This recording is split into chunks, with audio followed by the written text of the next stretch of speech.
அண்ணாமலை சொன்னதை நான் சரியாக தான் பார்க்குறேன். இதுமாதிரி தான் ஒரு பனையூரில் வச்சு ஒர்க் ஃப்ரம் ஹோம் பண்ணிகிட்டு இருக்காரு. அவர் பண்ணுறது ஒர்க் ஃப்ரம் ஹோம் மாதிரி தான் இருக்குது. ஏன்னா இன்னும் மக்கள்கிட்டே வரல. பரந்தூர் போனார், பரந்தூர் விமான நிலையத்துக்கு அவர் நேரில் தான் போனார், அது பார்த்தாங்கல்ல. இதுக்கு மேலே என்ன வேணும்? சும்மா அதெல்லாம் இவங்க சொல்கிறதெல்லாம் இந்த ஒர்க் ஃப்ரம் ஹோம் அதெல்லாம் சும்மா. அது கரெக்டு தான். அவர் இது வரைக்கும் மீடியாவை சந்தித்து பேசுனது கூட கிடையாது. இது வரைக்கும் மக்களை நேரடியாக சந்தித்ததும் கிடையாது. இல்லை, அது அவர் பாஜக தலைவர் அண்ணாமலை சொன்னது நான் சரியாக தான் பார்க்குறேன். இவர் மக்கள் இயக்கமாக இருந்த வரைக்கும் அது சரியாக பட்டது. அவர் வெளியில் வரணும்னு தான் நாங்களும் விரும்புகிறோம். அவர் அண்ணாமலை சொன்னதை நான் சரியாக தான் பார்க்குறேன். இப்போ அவர் திரு விஜய் அவர்கள் பார்த்திங்கன்னா மக்களுடைய போராட்டத்துக்கு நேரடியாக எதுவுமே கலந்துக்கலன்ற மாதிரி பொதுவான கருத்து இருக்குது. அது எப்படி நீங்கள் பார்க்குறீங்க? இல்லை, நம்மளால் புரிஞ்சிக்க முடியுது. அதாவது ஓரளவுக்கு அரசியல் தெரிஞ்சவங்க மக்களில் என்ன ஒரு சுச்சுவேஷன், ஒரு பாப்புலாரிட்டி பப்ளிக்கில் வந்தால் எவ்வளோ டிஸ்டர்பன்ஸ் ஆகுங்கிறதெல்லாம் புரிஞ்சிக்க முடியுது. பட் ஆனால் மக்களை நேரடியாக சந்திக்கலனா கூட ஒரு ப்ரெஸ் மீட் அட்டன் பண்ணலாம், வீக்லி ஒன்ஸாக அதை பேசலாம், அந்த மாதிரி பண்ணலாம். நானும் பார்த்தேன் அந்த நியூஸு. கரெக்டாக விஜய் 2 வருஷம் கட்சி ஆரம்பித்து 2 வருஷம் ஆயிடுச்சு. இன்னும் மீடியா எதுவுமே சந்திக்கலை. அது மக்கள் எப்படி கருத்து எடுத்துறாங்கன்னு எதுவும் சரியாக தெரியல. இப்போத்துக்கு பார்த்தா அவரோட ரசிகர் மூலமாக தான் அவர் கட்சி ஆரம்பிச்சிருக்காரு. இன்னும் அடுத்த கட்டத்துக்கு போனால் மக்கள் நேரில் பார்த்தா தான் அது இது பண்ண முடியும். அப்போ ஒர்க் ஃப்ரம் ஹோம்ன்றது பார்த்தா ஐடி கம்பெனியில் இப்போ ஒர்க் ஃப்ரம் ஹோம் பண்ணுங்கள், அது பண்ணுங்கன்னு சொல்கிறாங்க. அந்தமாரி தான் ஒரு பனையூரில் வச்சு ஒர்க் ஃப்ரம் ஹோம் பண்ணிகிட்டு இருக்காரு. நேரில் எவ்வளோ சீக்கிரம் பார்க்குறாரோ அவ்வளோ மக்களுக்கு நல்லது, அவ்வளோதான் சொல்ல முடியும். அடுத்து விஜய் அடுத்த கட்டன்னு பார்த்தா ஒரு நேரில் பார்க்கணும். இது பத்திரம் பார்த்தா கூட்டணி இல்லைன்னு இதே கடைசியாக சொல்லிட்டு இருந்தாங்க. அது மக்கள் சதவீதம் நேரடியாக தனித்து நின்று எவ்வளோ வாக்கு சதவீதம் வாங்குறாங்க பார்த்து தான் அடுத்து அவரோட மூவிங் இருக்கும், அதான் சொல்ல முடியும். வேறு எது கருத்து கிடையாது. அவர் பண்ணுறது ஒர்க் ஃப்ரம் ஹோம் மாதிரி தான் இருக்குது. ஏன்னா இன்னும் மக்கள்கிட்டே வரல. அதே அந்த நடிகருங்கன்னு பார்த்தீங்கன்னாக்கா புரட்சி தலைவர் எம்ஜிஆர் இருந்தப்போவும் மக்களோட தான் சந்தித்து மக்களோட தான் எதுவும் ஒன்றும் பண்ணார். அவர்கிட்ட இல்லாத ரசிகர் ஒன்றும் விஜய்கிட்ட இருக்கிற மாதிரி ஒன்றும் தெரியல. அப்போவே மீடியா இல்லாத நேரத்துலேயே மக்கள்கிட்ட என்னென்ன தேவையான்றது தெரிஞ்சு தான் அவங்களாம் அரசியல் பண்ணியே வந்தாங்க. அது இல்லாத கலைஞரெல்லாம் பார்த்தீங்கன்னாக்கா மக்களோட வாழ்ந்தார். இப்போ இருக்கிற அரசியல்வாதிகள் எல்லாமே மக்களோடு இருந்தால் மட்டும்தான் அந்த செல்வாக்கை பெற முடியும். நீங்கள் வீட்டிலேருந்து இப்போது வெள்ள நிவாரணம் கொடுத்தாங்க, எல்லோரும் தேடி போய் தான் கொடுப்பாங்க. ரசிகர்னால் வருவாங்க தான், போவாங்க தான், பார்ப்பாங்க தான். அதை நீ கண்ட்ரோல் பண்ணின்னு தான் போயிட்டு கொடுக்கணும். மக்களை தேடி தான் போய் கொடுக்கணும். வீட்டுக்கு வர வச்செல்லாம் கொடுத்துட்டு அது சரி வராது. இன்னும் கொஞ்சம் அவர் நிறைய டெவலப் பண்ணணும்.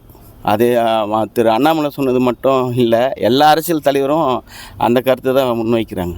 அவர் மொழி இப்போ தான் வந்திருக்கிறார் அரசியலில்.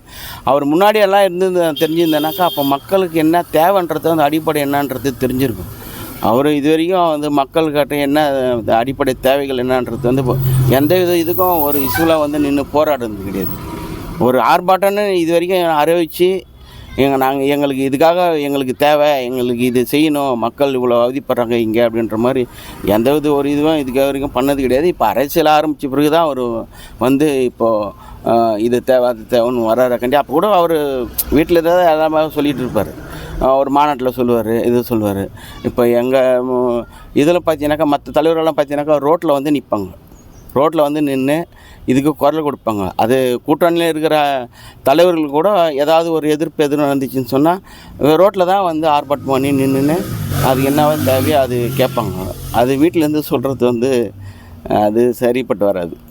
ஆனால் இது அண்ணாமலைன்னு இல்லை, இது ஆக்சுவலாக எல்லா கட்சிக்காரங்களுமே வைக்கிறாங்க. டிஎம்கே முதற்கொண்டு டிஎம்கேயில் நம்ம சேகர் பாபு கூட இதை வச்சார், வைக்காமலாம் இல்லை, சேகர் பாபுமே வச்சார்.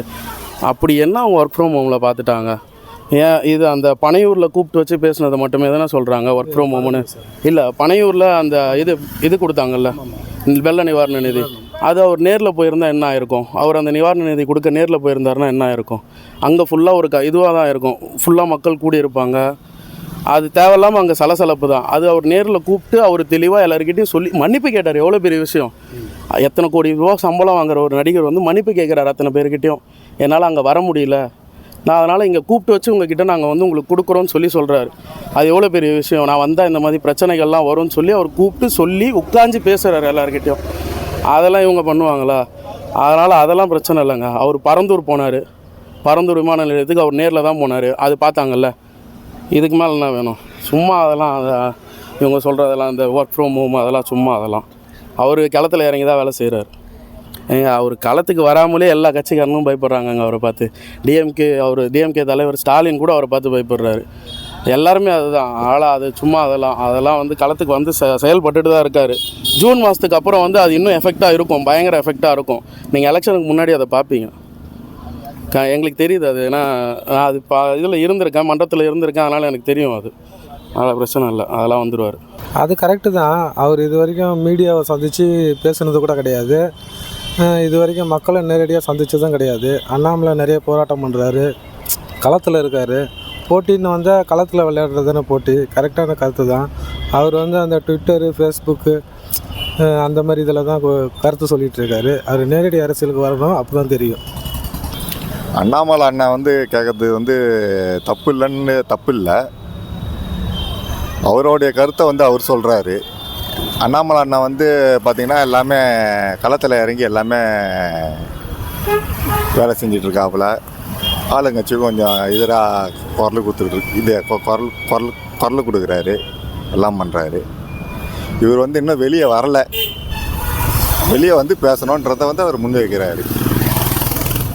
அதுதான் மேட்ரு. இப்போ தானே வந்திருக்காரு அவர். இனிமேல் தான் அவருடைய பவர்ன்றது இல்லை, அவருடைய கெப்பாசிட்டின்றது இனிமேல் தான் தெரியும். இப்போ தான் வந்திருக்காரு. இனிமேல் தான் முதல்ல ஃபஸ்ட்டு வாட்டி எலெக்ஷன் சந்திக்க போகிறாரு. இதுக்கப்புறம் தான் அவருடைய எப்படின்றது தெரியும். இப்போ வந்து டிவிக்கு விஜய் வந்து இப்போ தான் ஆரம்பிச்சிருக்காரு கட்சி. இனி வருங்காலத்தில் இப்போ அங்கங்கே பொதுக்கூட்டம் போட்டு மக்களை கவர் பண்ணி நல்ல விதமாக செய்வார். இப்போ அண்ணாமலை சொல்லியிருக்கேன்னா அண்ணாமலை எவ்வளோ நாளாக இருக்காங்க, அந்த கட்சி பூர்வீகமாக இருக்குது. அரசியலில் ஒரு இருக்கலாம், தெரிஞ்சிருக்கலாம். இப்போ ஆரம்பிச்சிருக்காங்க விஜய். இப்போ இனிமேல் வர காலத்தில் நல்ல விதமாக நடக்கணும் என்று மக்கள் எதிர்பார்க்குறாங்க, நாங்களும் எதிர்பார்க்குறோம் சார். இப்போ தான் ஆரம்பிச்சிருக்கேன். இப்போ தான் கொஞ்சம் படிப்படியாக வர்றாரு. இனிமேல் மக்கள் பிரச்சனையை கொஞ்சம் கொஞ்சமாக தலையிட்டு போராட்டம் பண்ணுவார் அப்படின்னு நம்பிக்கை இருக்குது சார்.